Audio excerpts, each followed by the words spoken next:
Hello, this is Mrs. Wurst, and today I'm going to read you a book, and the title is The Most Magnificent Thing by Ashley Spires.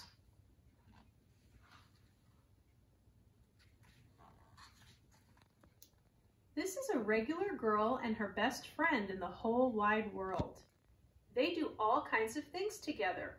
They race, they eat, they explore, and they relax. She makes things, and he unmakes things. One day the girl has a wonderful idea. She's going to make the most magnificent thing.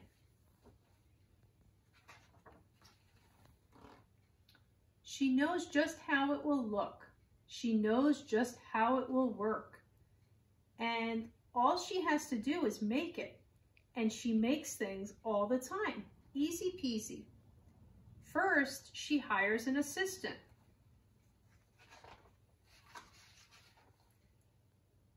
Next, they gather their supplies. They set up somewhere out of the way and get to work.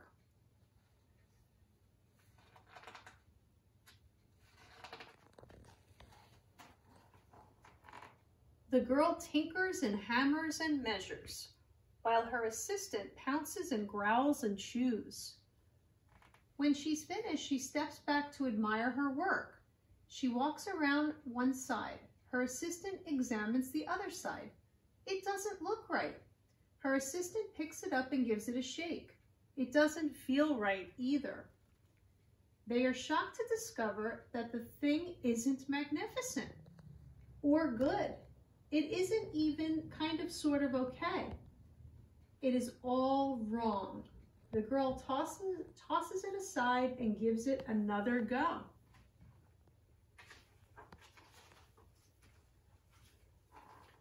She smooths and wrenches and fiddles.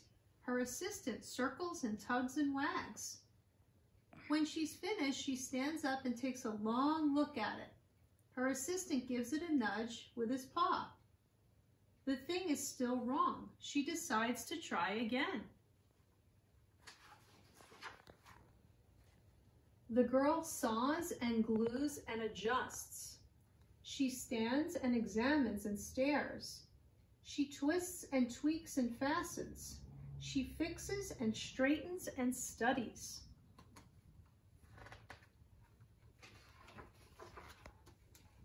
She tries all different ways to make it better. She makes it square. She makes it round. She gives it legs. She adds an antenna. She makes it fuzzy. She makes it long, short, rough, smooth, big, small.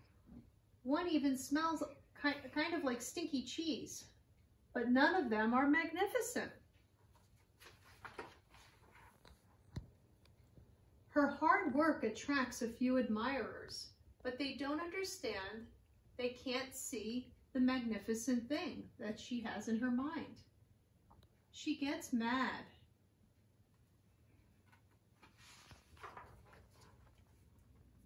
The angrier she gets, the faster she works.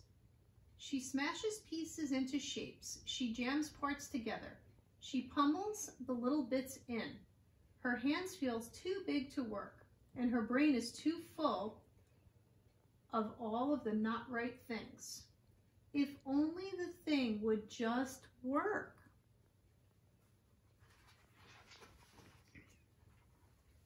Crunch!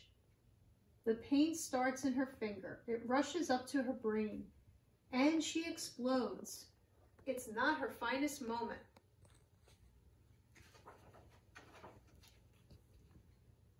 I'm no good at this. I quit. Her assistant suggests a walk.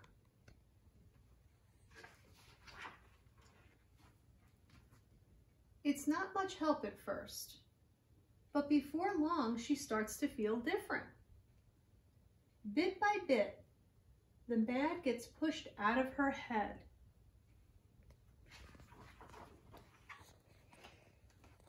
As they stroll along, she comes across the first wrong thing she made. The bad feelings are about to start all over again. Then she notices something surprising. There are some parts of wrong things that are really quite right. the bolts on one, the shapes on another, the wheels to seat the ratio on next. There are all sorts of parts that she does like.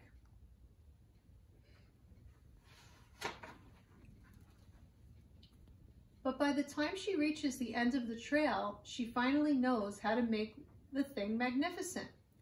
She gets to work. She works carefully and slowly, tinkering, hammering, twisting, fiddling, gluing, painting. Her assistant makes sure there are no distractions.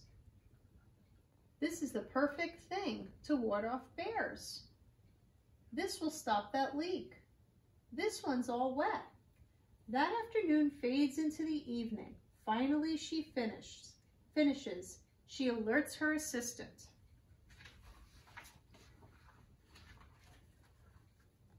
The pair take a good long look.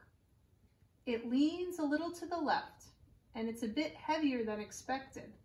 The color could use a bit of work too, but it's just what she wanted. They climb aboard and take it for a spin. They are not disappointed. It really is the most magnificent thing. The end.